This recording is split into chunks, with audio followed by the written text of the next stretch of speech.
আসসালামু আলাইকুম রহমতুল্লাহ বরকাত। Good evening. আমি ইতিহাস মন্ডল বলছি। ব্যাংক নিয়ে আবার কিছু কথা বলতে হচ্ছে সঙ্গত কারণে। 2020 সালের রিপোর্ট অনুযায়ী বাংলাদেশে ব্যাংক দরকার অনলি 8টা। থাইল্যান্ড, ইন্ডিয়া এবং মালয়েশিয়ার সঙ্গে তুলনা করলে এরকম হয়। ইন্ডিয়ার 3600 বিলিয়ন ট্রানজেকশনের জন্য ব্যাংক 54টা, থাইল্যান্ডের 18টা, 1000 বিলিয়ন ওদের লেনদেন, এবং মালয়েশিয়াতে 800, ওদের 8টা ব্যাংক। থাইল্যান্ডেরটা ব্যয় বেশি, সেই তুলনায় আমাদের 8টা ব্যাংক হয় আর কি। কিন্তু 1995 সালে আওয়ামী লীগ এসে দেখলো ব্যাংকটা 17টা, এবং এটা অলরেডি বেশি।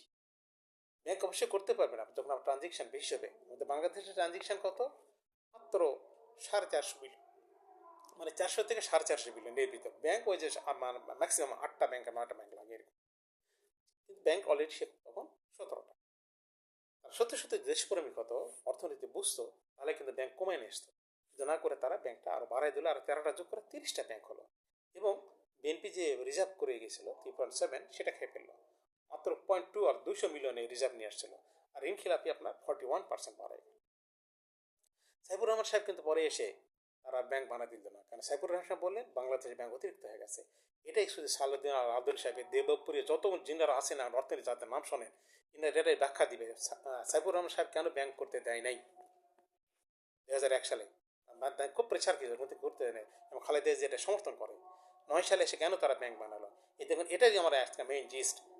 ব্যাংক বাংলাদেশ অলরেডি বেশির উপর বেশি, তারপরে 13টা ব্যাংক বানায় আপনার 30টা জায়গায় 43টা করলো, এবং সেই ব্যাংক এনারা এসব বন্ধ করতে পারলো না। অর্থাৎ 15 বছরে যে সর্বনাশটা করছে, এই 15 মাসে কিন্তু বেশি সর্বনাশ করলো। সে জায়গায় ব্যাংক বন্ধ না করে তারা আরো টাকা ছাড়া ব্যাংকগুলোকে বাঁচা রাখার চেষ্টা করলো। আর এখন আরো আত্মহত্যায় সিদ্ধান্ত নিয়েছে।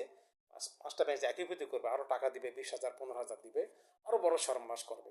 কারণ 5টা ছোট ব্যাংক মিলে যে বড় ব্যাংক করতে চাচ্ছে না, এটা গোপাল মারে সে গল্পের মতন হবে। তার লিবাররা জিজ্ঞেস করতেছিল গাছ লাগানো গর্তগুলো করতেছে, তার মাটি কোথায় রাখবে? আর একটা বড় গর্ত করে সেখানে রাখ, তাহলে নাকি মাটি কভার হয়ে যাবে। ঠিক এরকম সালাউদ্দিন আলাউদ্দিন সাহেব এই জিনিসটা কিন্তু করতেছে ভাই। দেশের তো 12টা বাজাই দিচ্ছে, অর্থনীতি আরো সর্বনাশ করবে। আমি বারবার এর আগেও বলছি যে শেয়ার বাজারে যে লক্ষ লক্ষ লোক ক্ষতিগ্রস্ত হয়েছিল, তাদের কি করা হবে?